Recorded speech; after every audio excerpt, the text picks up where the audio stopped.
Sweeney, why bones and not something like hinges? That's actually a great question, and it's really central. It's a central question when I answer it to my entire philosophy on this project. So, hinges and things like that were created by man to make mechanical things, and I think part of the reason they were chosen is for mass production reasons. Things with hinges can be punched out, usually made out of sheet metal. It can be done in a assembly line fashion, but hinges are actually inferior to the design of the human body. They have a lot of right angles and a lot of easily broken parts, so they have to be made out of heavy steel in order not to be fragile. In other words, it'd be a piece of junk to make like tiny finger joints out of plastic hinges. They'd snap in half in 1 second. Whereas bones, like the human body, are actually very strong.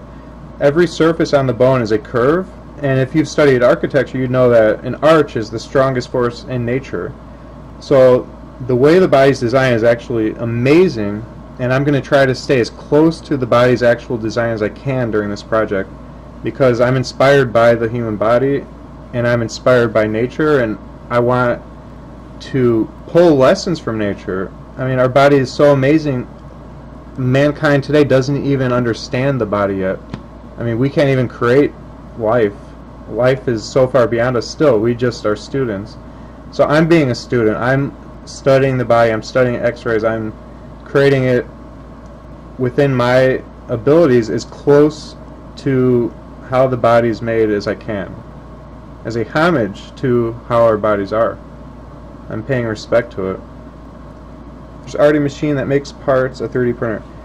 Yeah, Keeble, I'm aware of 3D printers, and I did consider going that route, but there are several downsides. For example, scale. Like, so I'd have to actually sculpt everything in 3D software, which is a big job, and then I wouldn't know if the scaling's right. Having it all hands-on made in clay is actually faster in terms of the sculpting. You can actually see and measure compared to your body. There are just a lot of advantages, plus doing a very detailed sculpt on 3D software before even starting would really have slowed the project down, because that could be, you know, a multi-month project getting it perfect. Whereas hands-on, getting to test things, see how they move, making quick prototypes, there's a lot of advantages to that with actual physical work on it. So that's why I'm not going the 3D printer route. And also the 3D printer would create plastic solid parts, which would be heavier than these. I'm creating composite, really strong, lightweight parts. So there are advantages to this over 3D printing, and I think the parts will be stronger than what a 3D printer would make, as well as lighter in weight. Have you tested the strength of the material you're using for the bones? No, I haven't. Well, okay, I have and I haven't. So I haven't tested it to failure, which is how it should be done. I've squeezed really hard between index finger and thumb, like as hard as I could on some of them, and they did not break. They do have a little bit of flex, which actually is good, so they're not brittle. I'm pretty pleased with the strength of them. I think they're really strong, but I won't know how strong they are unless if I try hitting them with a hammer or standing on them or jumping on them, you know. But I don't want to break one because they take so long to make. I'm not really willing to really put them to the test right now. Sure, there's software out there that could scan your hand and create a 3D model, saving you the trouble making a model from scratch. Well, it'd need to scan my actual bones, though. Like, it couldn't just scan the whole hand and then... Hey, thanks for the follow, Larry Div Viper.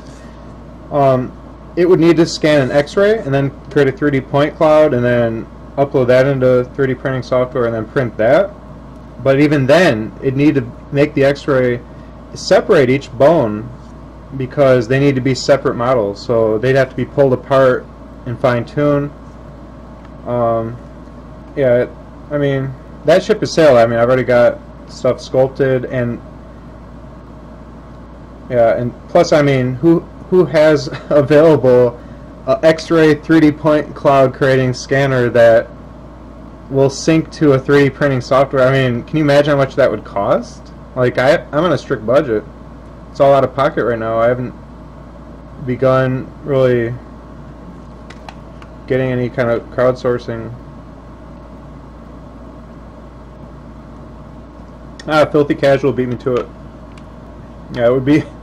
You're talking big dollars, but I like what you're thinking. That was still a great suggestion, and you're definitely onto something. It's just like there's a lot of things you can do better if you have unlimited funding.